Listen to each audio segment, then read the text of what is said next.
Collecting records can be frustrating. There, I've said it. And this from a guy who runs both a YouTube channel and a website called The Joy of Vinyl. But let's be honest here. Collecting records is not for everyone. I'm going to start by saying this. You know I love vinyl records. I could have easily have called this channel The Love of Vinyl, but I went with The Joy of Vinyl because when I was a kid, there were these books out. One was The Joy of Cooking, and then there was The Joy of Sex. So I went with The Joy of Vinyl. It felt right. That doesn't mean it's all roses. In fact, I bet you could say this about any hobby or any passion. There are bound to be things that will drive you crazy. Now, the first frustration I'm going to tackle today is one I've talked about many times. You've heard me say it on this channel. I'll say it again, 180-gram records. Why don't I like them? They're too heavy to pick up. But really, there's nothing wrong or inherently wrong about 180-gram records. I mean, on paper, it sounds like a great concept, right? We use record weights to stabilize records to prevent vibrations from reaching the stylus. So having a slightly heavier record does make sense. And it's not all just marketing spin, but there is more to it than that. Some companies might want to sell you something that's a bit heavier and call it audiophile grade. The problem is they don't want to put the time into it to make it audiophile grade. And if you've been in any kind of production environment, you know what I'm talking about. I'm talking about quality control, and that seems to be lacking in some of the 180-gram records that are pressed. And how do I know this? Warps. And this has happened more times than I care to count. It happened recently, and I'm not going to call the company out because they did try to make it right. But there was a 180-gram record that I wanted. It was remixed and remastered. A lot of people were talking about it here on YouTube, so I thought I would order one. It was a record that I've always had in my collection, but I just wanted the remixed, remastered one. It showed up, and it was warped. So I contacted the company.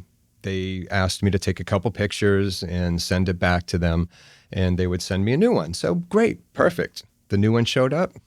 That one was warped as well. Now, someone out there can correct me on this. I suspect, and I could be wrong, but they are probably using the same process to press the 180-gram record as they do the standard weight. And yes, I know they're not going to have a whole new press to do this, but I think there is something about the cooling down time afterwards.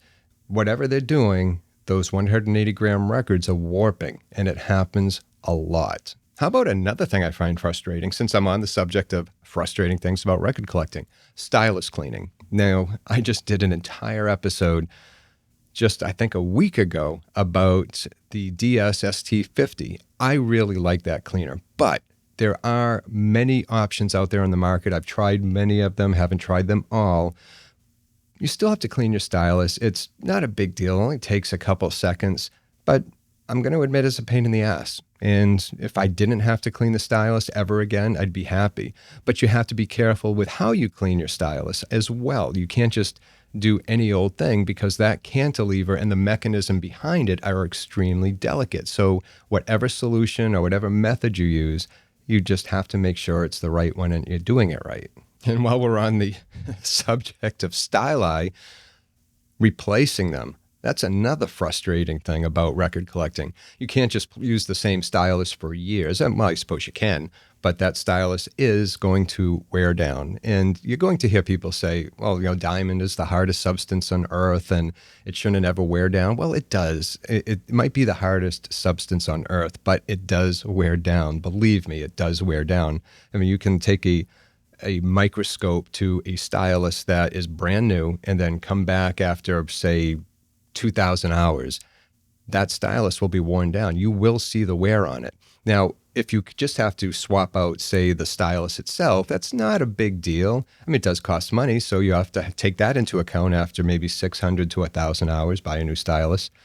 If you have a moving coil cartridge, you have to swap out the entire cartridge. I mean, that's expensive. And also, when you swap out an entire cartridge, then you have to be concerned with setting it up correctly, getting the right angle, the VTF and the VTA, and all of these things that you should study and understand. If you have someone to set it up for you, perfect. You don't have to worry about it.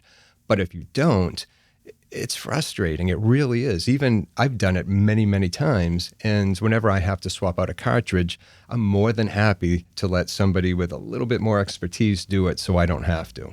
No matter how you look at it, it's something I wish I didn't have to do. Like oil changes for your car. I hate spending money on oil changes. So I do it myself when I have time. If I don't have time, I have to pay for it. And no matter how you look at it, you're paying money anyway. So Styli falls under the same category of things that I wish I didn't have to pay for and I wish I didn't have to deal with. Now, I'm not going to really get into prices here. You hear all about it. Records are expensive. I don't like spending 50 to 60 bucks on a record. Recently, I bought the new Miles Davis record that was released. It was 180 grams and it showed up warped. A $40 to $50 record. I can't get away from warps. And here's another one. Records that I wish were available, but they were never released on vinyl. They were only released on CDs. And I get it. This was back in the 90s. And CDs were the rulers at the time. It only cost record companies pennies to produce a CD, and then they could sell it for 12 to 16 bucks or whatever they sold it for back then. So as a result, a lot of that music was never pressed to vinyl. Vinyl was more expensive to produce.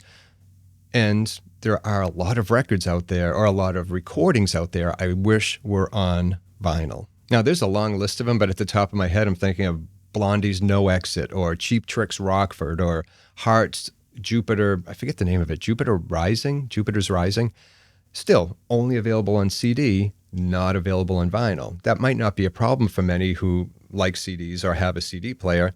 I don't. I only play music on vinyl. Hey, that's on me. So still a frustration. And you know what really bugs me? People who dump on vinyl. I will never understand that. If you don't like a format, fine, just don't use it. But do you really have to dump on it? I mean, I don't dump on CDs or streaming or well, maybe I do cassettes. So I guess I'm guilty of that as well. Still, I love vinyl. I know I'm talking about things that frustrate me about it, but you know I love it. There was something, I'm not going to say it's better than digital, as it probably isn't.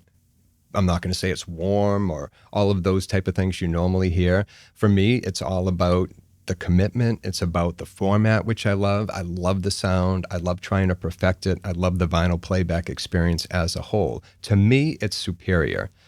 To someone else, it may not be. It's subjective. And the fact that I find some things inconvenient really does not take away from the enjoyment I get out of it. At the end of the day, when Mandy and I sit down to listen to music on vinyl, I wouldn't give that up for the world. We both enjoy it. We're together. We're listening to music.